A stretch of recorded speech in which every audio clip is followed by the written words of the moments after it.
Siapa yang tak kenal Raden Ajeng Kartini? Pahlawan wanita asal Jepara yang dampak dari pemikiran dan perjuangannya masih dapat kita rasakan. Saat ini mudah bagi kita melihat peran wanita dalam segala kegiatan.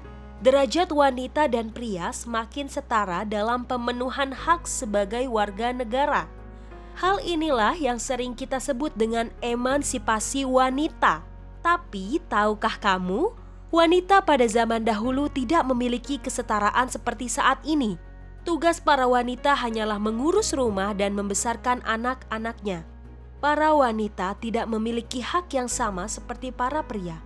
Dari keadaan inilah, Kartini mendobrak adat istiadat dan melahirkan emansipasi wanita yang kini kita rasakan. Emansipasi wanita yang kita tahu hanya terjadi di Jawa, tapi pada kenyataannya, sosok pelopor emansipasi wanita juga lahir di tanah Minangkabau.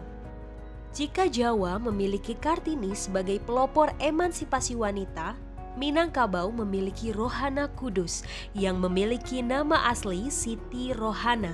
Ia lahir di Kota Gadang, Kabupaten Agam, 20 Desember 1884. Dari putri pasangan Muhammad Rasjad Maharaja Sutan dan Kiam. Ia juga adalah kakak tiri dari Sultan Syahrir, bibi penyiar terkenal dari Khairil Anwar, dan sepupu dari Haji Agus Salim.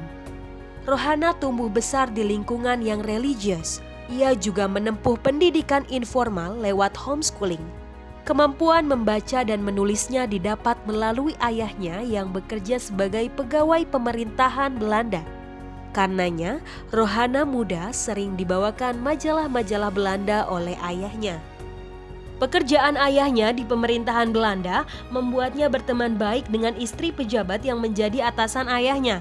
Melalui teman barunya, Rohana mempelajari cara menyulam, menjahit, menenun, merajut, dan memasak. Ia juga sering dibawakan majalah dari Belanda yang berisi politik, gaya hidup, dan pendidikan Eropa. Dibesarkan di lingkungan religius membuat Rohana belajar mendalami agama kepada alim ulama di surau dan masjid. Ketika usianya 17 tahun, ia kembali ke Kota Gadang dan mengajarkan teman-teman sebayanya membaca, menulis, menjahit, dan keterampilan lainnya. Rumah dari neneknya dijadikan tempat mengajar, muridnya terus bertambah dan semakin beragam. Kaum perempuan di zaman dahulu sering dianggap hanya sebagai pengurus rumah tangga dan menjaga anak-anaknya. Ia sadar jika dirinya hidup dalam lingkungan yang memisahkan kaum perempuan dan laki-laki, khususnya dalam kesempatan memperoleh pendidikan. Ia percaya diskriminasi seperti itu harus dilawan. Karenanya ia bertekad untuk memberikan akses pendidikan yang setara dan juga mendorong agar kaum perempuan bisa mandiri secara ekonomi. Namun, usaha mengajarnya tak berjalan mulus. Tetua di kampungnya merasa pendidikan yang diberikannya hanya membuat anak-anak perempuan menjadi berani melawan adat karena merasa pintar. Tidak sedikit yang khawatir jika anak perempuan Kota Gadang menjadi pandai membaca. Mereka akan saling mengirim surat dengan laki-laki Belanda dan menikah dengan orang asing. Ia tak marah atau tersinggung dengan sikap seperti itu karena ia paham maksud baik tak selamanya disukai orang.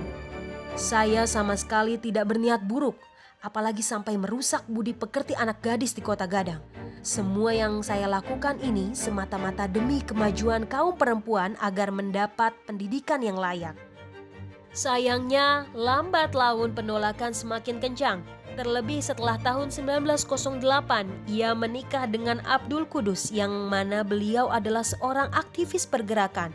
Sebagian orang tua murid takut anak-anaknya ditangkap Belanda karena ikut dalam gerakan politik saat sedang belajar bersama Rohana. Puncak dari ketakutan itu, mereka minta agar sekolah ditutup dengan alasan tak ada gunanya dan meresahkan. Namun, ia tidak putus asa dan kembali menyusun rencana baru agar usahanya membuka sekolah tak mendapat penolakan.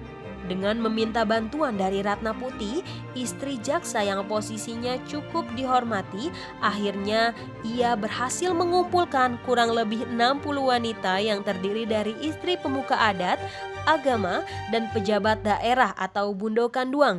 Dalam pertemuannya, Rohana mengutarakan pentingnya membuka sekolah bagi anak perempuan Kota Gadang untuk menyiapkan mereka menjadi orang yang mandiri.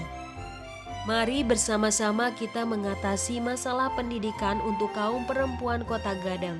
Kita memerlukan sebuah sekolah resmi bagi kaum perempuan yang tentu saja harus atas izin pemerintah daerah, kata Rohana. Pesannya sangat menyentuh hati para bundo Kanduang. Mereka akhirnya mendukung dibentuknya perkumpulan perempuan bernama Kerajinan Amai Setia atau KAS yang didirikan pada tanggal 11 Februari 1911 dengan dirinya sebagai Presiden KAS dan Direktris Perguruan. Sekolah ini mengajarkan baca tulis, menjahit dan menyulam.